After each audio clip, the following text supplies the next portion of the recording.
I'd also like to introduce our guest in New York, Mr. Caleb Maupin. He's with the International Action Centre. My first question to Caleb Maupin in New York: why do you think, Mr. Maupin, that victory has become so elusive for the US forces in Afghanistan? Well, it's pretty clear the United States is not in Afghanistan to fight against al-Qaeda. In fact, the people who laid the basis for al-Qaeda were U.S. allies in Afghanistan during the 1980s. In 1979, the people of Afghanistan had a revolution and began constructing what they called a people's democracy. Democratic youth leagues were formed that began construction all throughout the country. And the U.S. met with the forces, the Mujahideen, people like Osama bin Laden, and used them to destabilize and eventually overthrow the People's Democratic Government in Afghanistan. And the people who laid the basis for al-Qaeda were U.S. allies. And it's pretty clear that the U.S. is in Afghanistan because there are many countries around the world that are rejecting the rule of Wall Street in the United States. Countries like Russia, Iran, the Democratic People's Republic of Korea, and having a base, having troops in the middle, in Central Asia as they do, is a way to assert their power and force. That's what it's really about. The fact that the U.S. is aligned with so-called al-Qaeda forces, in Syria, used them in Libya, it's pretty clear. And let's be clear about another thing. Often there's a lot of rhetoric coming from Washington, D.C. about fighting so-called radical Islam. But you'll notice about a lot of the governments that the U.S. has overthrown have actually been secular governments. Gaddafi's Libya was a highly secular regime. Saddam Hussein's Iraq was also highly secular. So it's pretty clear the U.S. is fighting in its own economic interests, not the interests of the 99% in the United States, not the interests of working class people in the United States, but the interests of a small group of very wealthy people in the United States and in the interests of Israel. That's what's going on. So in response, they're not willing to stay there forever. Is that the impression that you're getting as well, Mr. Maupin? Well, I think the U.S. has long-term plans of imperialist domination of the world, and going into Afghanistan and setting up a base is part of their long-term strategy. The U.S. has been sowing instability and chaos all throughout the Middle East, whether in Syria, all throughout, and supporting the government of Israel as it continues to murder and commit aggression against its neighbors. So it's very clear that any talk from the United States of liberating people or coming to their aid, it is really false. And I think the fact that the talk of al-Qaeda continues to be used, that's an emotional thing. They can say, remember 9/11? See, that's why we have to go into someone else's country and murder people. The U.S. troops in Afghanistan are occupiers. They're occupiers. They've done horrific things, defaming corpses and awful things in Afghanistan. Whenever someone goes into someone else's country and is occupying them, awful things happen. Whether it's the occupation of Northern Ireland that continues, wherever it goes on, colonizers are brutal, and the things they do are brutal against the people they're occupying. So the people of Afghanistan have the absolute right to resist the U.S. troops being in their country, and the U.S. troops need to leave so the people of Afghanistan can have their country back. Basically, the question here would be the type of policies that the United States is taking towards militants, towards what we call insurgents. One aspect that could be raised, for instance, about the Taliban militants in Afghanistan, let's put this question to Caleb Maupin, is we're seeing the United States battling the insurgents, the Taliban militants in Afghanistan, at the same time speaking about political engagements with them, speaking about a political way out of this and even holding dialogue with them. They're opening an office, for instance, in Qatar. So how can this contradiction be explained? Well, it's obviously a lot of hot air coming from the United States, because when people are being shot down in the street, when U.S. airstrikes and drones are murdering people in Afghanistan, the people of Afghanistan don't want dialogue with these occupiers. They want to resist. They want to resist this foreign domination of their country.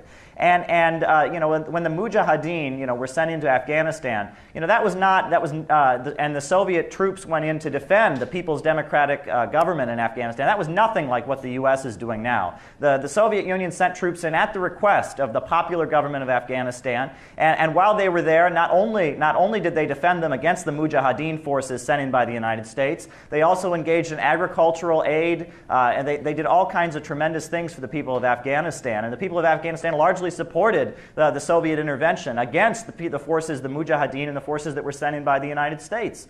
And I also want to make clear, the other guest talked about how the government of Turkey is ideal. The government of Turkey is a member of NATO, and the government of Turkey has committed horrific crimes against the people of Kurdistan. It is a crime in Turkey to even speak the Kurdish language. People are in jail. So, the government of Turkey that exists now is a puppet of the United States, has brutalized and murdered people, and it's funding these forces in Syria, which are not some popular democratic forces. These forces in Syria are, very extreme terrorists that go around cutting people's heads off, murdering civilians, murdering Christians, murdering Muslims, murdering all kinds of people left and right. These are terrorists that are being, the U.S. is funneling money through the Turkish government in Syria. So I don't think the government of Turkey is ideal.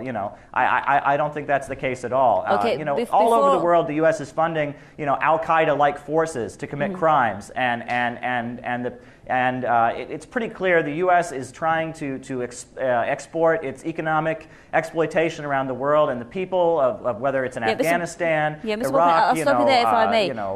I want to get resisting. a reaction from our guests in Washington. So back to Caleb Maupin on this. I guess they're in Washington suggesting that as long as you can force or persuade some of them to lay down their arms, this is in itself some kind of an achievement.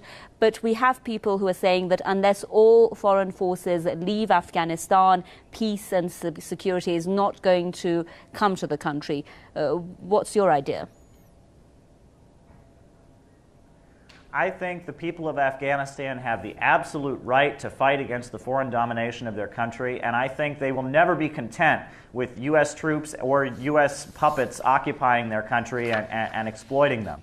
And, the other guest raised the example of Vietnam. Well, since the National Liberation Front of Vietnam was victorious, the life expectancy in Vietnam has actually gone up by 17 years. 17 years longer. The average Vietnamese person lives 17 years longer than before the people were victorious and drove the U.S. troops out. There's not a single place in this world where the U.S. has brought peace or prosperity. Every time it occupies a country, every time it overthrows a popular government, the results are, the people living, they're people living in misery, whether it's Eastern Europe, whether it's Africa. Wherever the U.S. goes in and destabilizes and destroys, the results are always negative for the people. So it's very clear, and Vietnam is an example of that. The people of Afghanistan have the absolute right to resist the U.S., to resist the people that are terrorizing them and murdering them on a daily basis, and that's all there is to it. Well, and we are hearing indications are General Dempsey saying that we're not in a hurry, that we would want these forces to stay and train.